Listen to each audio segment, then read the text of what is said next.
കൈക്കൂലി വാങ്ങുന്നതും കൊടുക്കുന്നതും ശിക്ഷാർഹമായിരിക്കെ അഴിമതിയെ പ്രോത്സാഹിപ്പിക്കുന്ന പുതിയൊരു തന്ത്രവുമായി എത്തിയിരിക്കുകയാണ് ഗുജറാത്തിലെ സർക്കാർ ഉദ്യോഗസ്ഥർ. കൈക്കൂലി കൊടുക്കാൻ പണമില്ലെങ്കിൽ ബാങ്ക് മാതൃകയിൽ തവണകളായി അടയ്ക്കാനുള്ള സൗകര്യമാണ് ഉദ്യോഗസ്ഥർ വാഗ്ദാനം ചെയ്യുന്നതെന്ന് ടൈംസ് ഓഫ് ഇന്ത്യ റിപ്പോർട്ട് ചെയ്യുന്നു. ഇത്തരത്തിൽ EMI കൈക്കൂലി സ്വീകരിക്കുന്നത് ഗുജറാത്തിലെ സർക്കാർ ഉദ്യോഗസ്ഥർക്കിടയിൽ ഒരു സാധാരണ സംഭവമായി മാറിയിരിക്കുകയാണ്.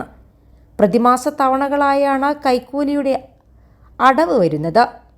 ഈ വർഷം ആദ്യം SGST വ്യാജ ബില്ലിംഗ് തട്ടിപ്പിൽ സർക്കാർ ഉദ്യോഗസ്ഥർ അഹമ്മദാബാദിലെ ഒരു മൊബൈൽ ഷോപ്പ് ഉടമയോട് 21 ലക്ഷം രൂപ കൈക്കൂലി ആവശ്യപ്പെട്ടിരുന്നു.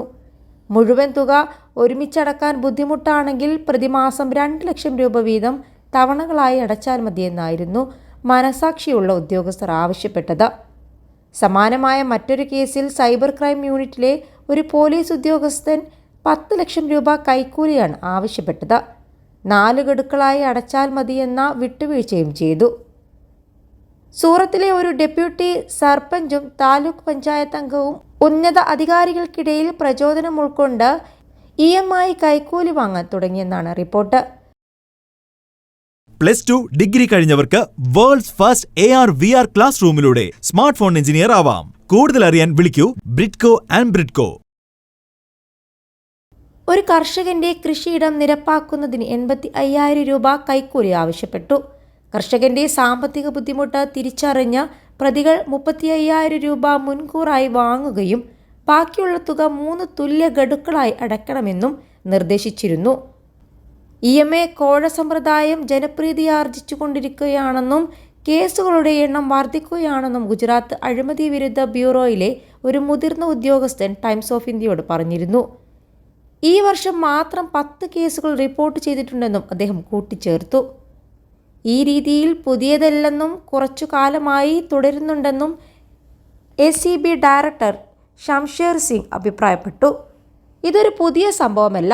സാധാരണഗതിയിൽ ഒരാൾ ആദ്യ ഗഡു നൽകും, ചിലപ്പോൾ രണ്ടാമത്തെ ഗഡുവും, ചിലപ്പോൾ തീരുമാനം മാറ്റി രണ്ടാമത്തേത് നൽകാതെ ACBയെ സമീപിക്കുന്നു. സിംഗിന്റെ വാക്കുകളെ ഉദ്ധരിച്ച് വാർത്താ ഏജൻസിയായ PTI റിപ്പോർട്ട് ചെയ്തു.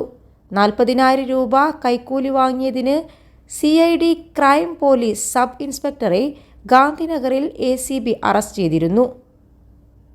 കൂടാതെ ഒരു ട്രക്ക് ഡ്രൈവർ മുഴുവൻ തുകയും ഒറ്റയടിക്ക് നൽകാൻ വിസമ്മതിച്ചപ്പോൾ നർമ്മദ ജില്ലയിലെ മൈൻസ് ആൻഡ് മിനറൽസ് വകുപ്പിലെ റോയൽറ്റി ഇൻസ്പെക്ടർ 2 ഗഡുക്കളായി 1 ലക്ഷം രൂപ കൈക്കൂലി വാങ്ങിയിരുന്നു. ഏപ്രിൽ 26-ന് ആദ്യ ഗഡുവായ 60,000 രൂപ സ്വീകരിക്കുന്നതിനിടെയാണ് ഇൻസ്പെക്ടറുടെ ഇടനിലക്കാരൻ SBയുടെ പിടിയിലായത്. 21 ലക്ഷത്തോളം സന്തുഷ്ടരായ ഉപഭോക്താക്കളും 2 ലക്ഷത്തോളം തിമിര ശസ്ത്രക്രിയകളും പൂർത്തിയാക്കിയ മലബാറിലെ ഏക കണ്ണാശുപത്രി അൽ സലാമ ഹൈ ഹോസ്പിറ്റൽ റോഡ് പെരിന്തൽമണ്ണ.